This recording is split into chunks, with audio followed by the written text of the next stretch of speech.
Education point में आप लोगों का स्वागत है। हम फंडामेंटल राइट्स पढ़ रहे थे और जो पहली वीडियो है हमने उसमें मूल अधिकार के बारे में कुछ बात की थी। मूल अधिकार की परिभाषा को पढ़ लिया था हमने और उसका इतिहास थोड़ा सा देख लिया था कि कहाँ से इसके उपबंध लिए गए हैं, और देख लिया था कि भाग 3 में है और 12 से लेकर 35 तक है। इतना हमने देख लिया था। हमने ये भी देख लिया था कि जैसे राष्ट्रीय आपात है तो उसके दौरान जो है 20 और 21 को छोड़कर, आर्टिकल 20 और 21 को छोड़कर, यानी कि मूल अधिकार 20 और 21 को छोड़कर बाकी सभी जो हैं वो निलंबित किए जा सकते हैं। इतना हमने देख लिया था। उसके बाद में जो है देखिए, ये जो आर्टिकल हैं इनको क्रम के अनुसार पढ़ते हैं। ठीक है, तो आइए शुरुआत करते हैं। देखिए,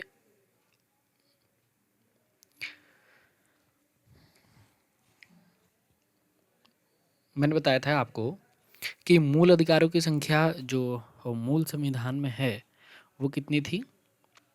7। अब कितनी है? 6। ठीक है, तो मूल अधिकारों की संख्या पर देखिए, उसी के अकॉर्डिंग हम पढ़ते हैं। तो समानता का अधिकार जो है वो आर्टिकल 14 से 18 तक है, और स्वतंत्रता का अधिकार आपका 19 to 22 है। शोषण के विरुद्ध जो अधिकार है वो आपका 23 और 24 में है। धर्म की स्वतंत्रता का अधिकार आर्टिकल 25 से लेकर 28 तक है, और संस्कृति और शिक्षा संबंधी अधिकार 19 और 29 और 30 में है, 29 और 30। फिर उसके बाद में 31, मैंने बता ही दिया था कि 31 को हटा दिया गया है ना। और 31 इतना हमने पढ़ लिया था कि 19 फर्स्ट का च और आपका 31, इनको हटाकर कहाँ रखा गया है? 300 क में ना, 301 में रखा गया है इनको। तो आइए देख लेते हैं कुछ और जानकारियाँ। देखिए, अगर आप मूल अधिकारों की बात करेंगे तो आपको इतना तो पता चल गया कि भाई मूल अधिकार 12 से लेकर 35 तक है। ठीक है, मूल अधिकार आपके जो हैं वो 12 से 35 तक हैं। लेकिन इसमें जो है कुछ मैंने वर्गीकरण किया है, इनको बांटा है। देखिए, जो 12 और 13 है, 12 और 13 जो आर्टिकल है वो आपकी भूमिका बनाने का काम करता है मूल अधिकार की। ठीक है, और जो अब बचा 14, तो 14 से लेकर 32 तक, इसमें 31 को छोड़ देंगे, 31 को छोड़ देंगे क्योंकि वो मूल अधिकार में शामिल नहीं है। तो ये जो हैं आपके विशिष्ट मूल अधिकार हैं, यानी कि यही आपके विशिष्ट मूल अधिकार जिनके बारे में हम अभी डिटेल में पढ़ेंगे। ठीक है, अब इसके बाद जो बचा, क्योंकि 35 तक है, ऊपर मैंने अभी लिखा कि 35 तक है, तो ये 32 से यानी कि 33, 34 और 35 ये क्या हैं? तो ये मूल अधिकारों से संबंधित जो हैं उपबंध हैं। ठीक है, तो आइए शुरुआत कर लेते हैं अनुच्छेद 1 से। अब इनको सब डिटेल में जितना हो सकता है उतना पढ़ता चले जाएंगे। तो जो अनुच्छेद 12 है उसमें राज्य की परिभाषा दी गई है। क्या? राज्य की परिभाषा। अनुच्छेद 12 में क्या दिया गया है? राज्य की परिभाषा के बारे में बात कही गई है। ठीक है, तो ऐसा कहा गया है, अगर मैं आपको छोटा सा समझाऊं बहुत साधारण शब्दों में, कि राज्य जो है, राज्य की संस्था का काम कर रहे हैं जो, उनको क्या माना जाएगा? स्टेट माना जाएगा। ठीक है, जो संस्था का काम कर रहे हैं उनको क्या माना जाएगा? जो राज्य की संस्था का काम कर रहे हैं उनको स्टेट माना जाएगा। ठीक है, जैसे अगर आप देखेंगे, नगर पालिका हो गई, नगर पंचायत हो गई, जिला बोर्ड हो गया आपका।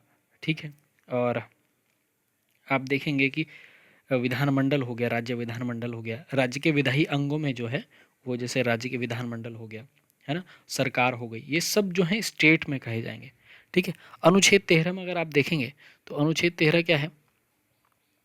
अनुच्छेद 13 में जो है कहा गया है कि भाई मूल अधिकारों से असंगत या उनका अल्पीकरण करने वाली विधियां। ठीक है, इसमें ये बताया गया है कि भाई अगर आपके मूल अधिकार जो हैं, मूल अधिकार को कोई लॉ, कोई विधि यानी कि कोई कानून उसको असंगत बनाता है या फिर उसको छोटा करने का काम करता है, तो ऐसे जो कानून हैं उनका या तो न्यायिक पुनर्विलोकन किया जाएगा, यानी कि जुडिशियल रिव्यू किया जाएगा, या फिर उनको शून्य घोषित कर दिया जाएगा, मतलब उनको खत्म कर दिया जाएगा। ठीक है, तो आपको थोड़ा सा इतना याद रखना पड़ेगा कि जो 13 है वो क्या है? मूल अधिकारों से असंगत विधियां। ठीक है, अच्छा, इसमें एक और थोड़ा सा पॉइंट आपको देखना पड़ेगा कि जो अनुच्छेद 13 है, 32 है, 226 यानी कि 226, ये जो है ये ऐसा है कि इसमें जो रोक लगा सकती है न्यायालय। कितना? 13 और आपका 13, 32 और 226। तो ये जो आपके आर्टिकल हैं, ये न्यायालय को ये अधिकार देते हैं कि वे अगर कोई असंगत उनको मिलता है, ठीक है, उनको असंगत मिलता है या फिर उनके मूल अधिकारों पर किसी प्रकार की कोई आँच आ रही होती है या उनमें बदलाव किया जा रहा होता है या अल्पीकरण सही शब्द रहेगा, वो किया जा रहा होता है, तो क्या करेंगे कि ये जो आर्टिकल हैं इनके तहत अधिकार है न्यायालय को कि वो उन पर रोक लगा दे।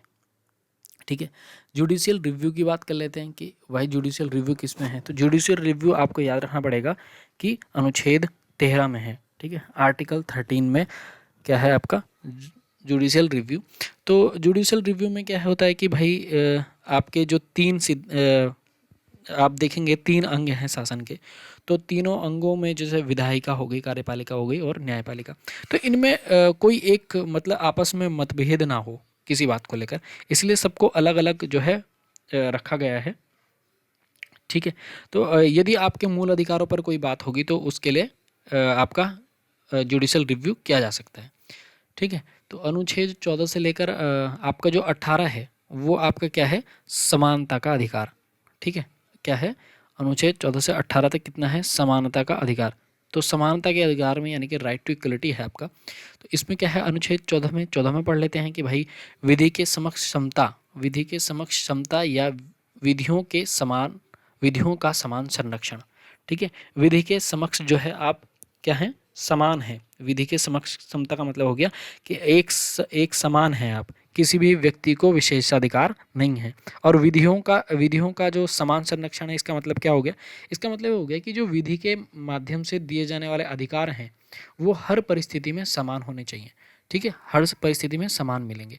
ठीक है, तो ये 14 क्या हो गया, विधि के समक्ष आपकी समता। 15 में क्या हो गया, धर्म, मूल, जाति, लिंग, जन्मस्थान के आधार पर विभेद का प्रतिषेध। मतलब आप किसी इन आधार पर, क्योंकि ये जो आर्टिकल है 14 टू 18 जो मूल अधिकार हैं वो आपके समानता के बारे में बात कर रहे हैं।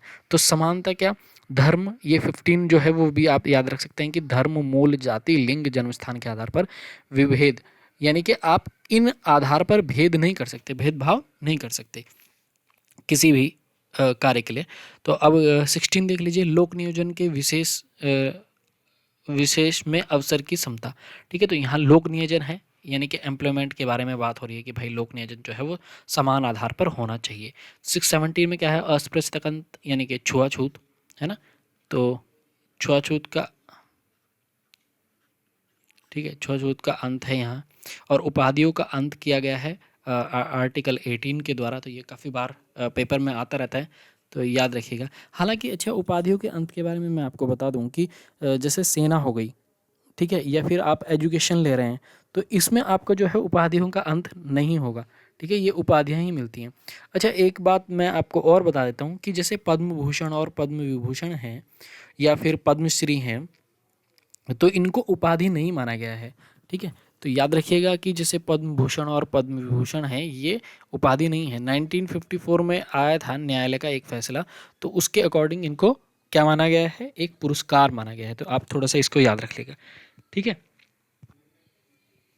अब देखिए स्वतंत्रता का अधिकार। तो स्वतंत्रता के अधिकार के बारे में बात करते हैं।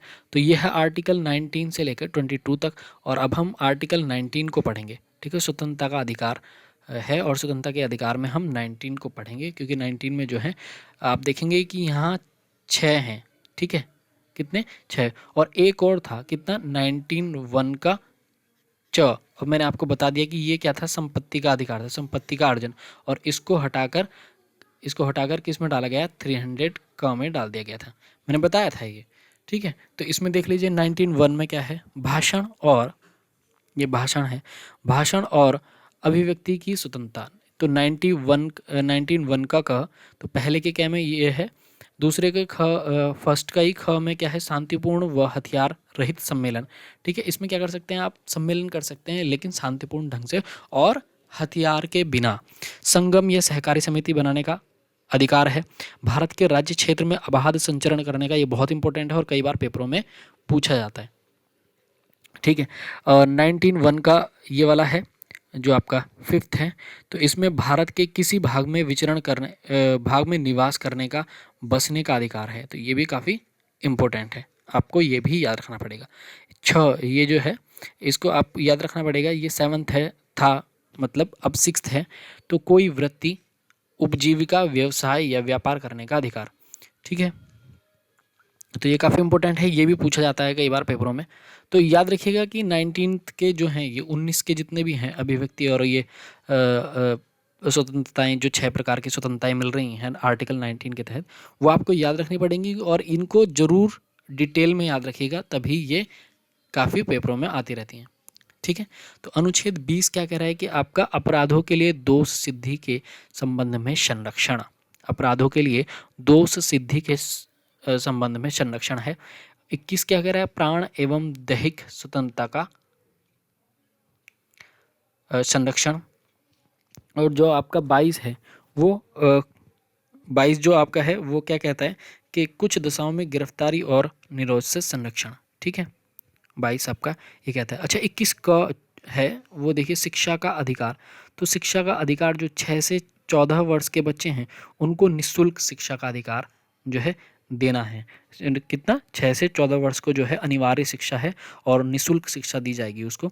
और ये जो है 86वें संविधान संशोधन द्वारा 2002 में जोड़ा गया था, तो ये नोट डाउन करने वाली बात है। तो 86वां संविधान संशोधन हुआ, ठीक है, याद रखिएगा कब, 2002। इम्पोर्टेंट हो जाता है ये, तो ये काफ़ी बार पूछा जाता है पेपरों में। तो 22वां क्या है, कुछ दशाओं में गिरफ्तारी और निषेध से संरक्षण। मतलब कुछ दशाओं में आपकी जो गिरफ्तारी है उससे संरक्षण प्रदान किया जाता है आपको 22 में। ठीक है, इतना काफ़ी अगर आप याद रखते चलेंगे। तो शोषण के विरुद्ध अधिकार जो हैं आपके, वो जो मूलाधिकार हैं वो 23 और 24 में है।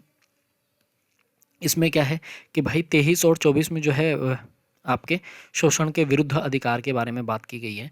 23 में क्या है कि आपका मानव दुर्व्यवहार, ठीक है, ह्यूमन ट्रैफिकिंग जिसे बोलते हैं, और बेगार बलाश्रम का प्रतिषेध। ठीक है, तो इसमें क्या है कि आपके जो ह्यूमन ट्रैफिकिंग वगैरह है उसके बारे में बताया गया है कि भाई इस तरह का जो है आप ये नहीं कर सकते और इसके बारे में ये आपका मूल अधिकार है। ठीक है, आप यदि ऐसा कहीं हो रहा है तो आप न्यायालय की शरण ले सकते हैं। ठीक है, न्यायालय आप जा सकते हैं।